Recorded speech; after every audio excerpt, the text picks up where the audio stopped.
প্রস্টেটের বিভিন্ন ধরনের সিমটমসগুলি কেন হয়? নমস্কার, আমি ডক্টর দিব্যকান্তি দত্ত। প্রস্টেটের বিভিন্ন ধরনের সিমটমস রয়েছে। এটি দুটি গ্রুপে সাধারণত ভাগ করে আলোচনা করা হয়।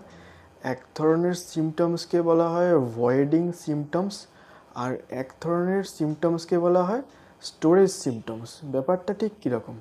ধরুন একটা জলের ট্যাঙ্ক রয়েছে, সেখান থেকে জল বেরোনোর জন্য একটি পাইপ রয়েছে। এইবার কোনো কারণে যদি জলের পাইপটির উপর বাইরে থেকে প্রেশার পড়ে, তাহলে কি হবে? এই যে জল বেরোনোর যে প্রবাহ অর্থাৎ ফ্লো, সেটা ধীরে ধীরে কমতে থাকবে। এই যে ধরুন জলের প্রবাহ বা ফ্লোটা যে কমে গেল, এর জন্যে যে সিমটমস হবে সেটাকে বলা হয় ভয়েডিং সিমটমস। অর্থাৎ ইউরিনারি ব্লাডার থেকে যে ইউরিনটা ইউরেথ্রা অর্থাৎ প্রস্রাবের নালীর মাধ্যমে বেরোতো, সেই নালীটার ওপর প্রস্টেট গ্ল্যান্ডটা বড় হয়ে চাপ সৃষ্টি করছে। তো এর জন্যে যে সিমটমস হচ্ছে তাকে বলা হচ্ছে ভয়েডিং সিমটমস।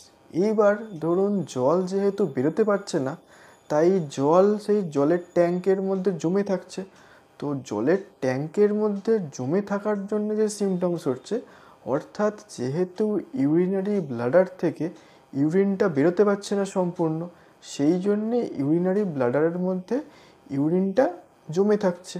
তো এই জমে থাকার জন্য যে সিমটমসগুলি হচ্ছে, সেই সিমটমসগুলিকে বলা হয় স্টোরেজ সিমটমস। অর্থাৎ দু ধরনের সিমটমস, একটি হলো স্টোরেজ সিমটমস আর একটি হলো ভয়েডিং সিমটমস। তো এই কনসেপ্টটা যদি আপনার জানা থাকে, তাহলে এই যে বিভিন্ন সিমটমসগুলি হচ্ছে প্রস্টেট এনলার্জমেন্টের জন্য, সেগুলি আপনারা খুব সহজেই ব্যাপারটা বুঝতে পারবেন।